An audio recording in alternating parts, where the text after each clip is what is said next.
बिस्मिल्लाहिर्रहमानिर्रहीम। अस्सलाम वालेकुम। A1 टीवी के साथ मैं हूँ राशिदा मुनीर। नजर डालते हैं हेडलाइंस पर। अमरीकी गुलामों की गुलामी से मौत बेहतर है, इन चोरों की कभी गुलामी नहीं करूंगा। इमरान खान करक में जलसे से खिताब। कहा, बैरूनी साजिश के तहत इन डाकुओं को मुसल्लत किया गया। हमारी हुकूमत ने भारत से तिजारत खत्म की। मरियम नवाज अपने दामाद के लिए पावर प्लांट्स मंगवाना चाहती हैं। ये पैसे के गुलाम हैं, इनको कश्मीरियों की कुर्बानियों की कोई परवाह नहीं। वजीर आजम हाउस की मुबैना ऑडियो लीक, PTI ने तहकीकात का मुतालबा कर दिया। फवाद चौधरी ने कहा कि वजीर आजम ऑफिस का डाटा सोशल मीडिया पर बराए फरोख्त है।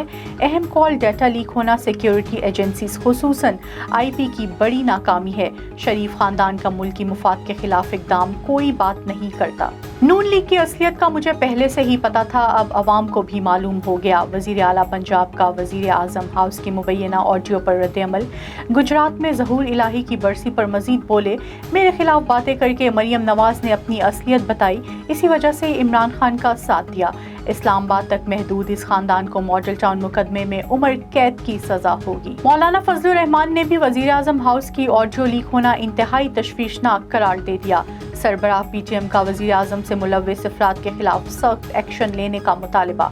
फजलुर रहमान मजीद बोले, ट्रांसजेंडर बिल में तरमीम का मसवदा तैयार कर लिया, 1-2 रोज में तरमीमी एक्ट सेनेट में पेश कर देंगे। PTI का एजेंडा मुल्क को दवालिया करने का था, हमने पूरा नहीं होने दिया। मोहम्मदपुर दीवान मिनहाज वेलफेयर फाउंडेशन राजनपुर के ज़ेरे इंतज़ाम मोहम्मदपुर दीवान और गिरदोनवाह के सैलाब से मुतासरा 200 ख़ानदानों में राशन, बिस्तर, कपड़े और पानी तकसीम किया गया, जिसमें मेहमान खुसूसी मरकज़ी नायब नाजिम आला सरदार शाकिर खान मज़ारी देगर ने शिरकत की।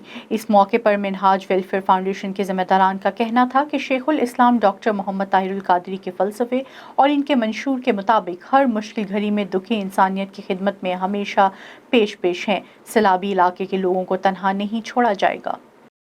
A1 टीवी से फिलवक्त इतना ही। मजीद बाखबर रहने के लिए देखते रहिए A1 टीवी। A1 टीवी, सब पे नजर, अंदर की खबर।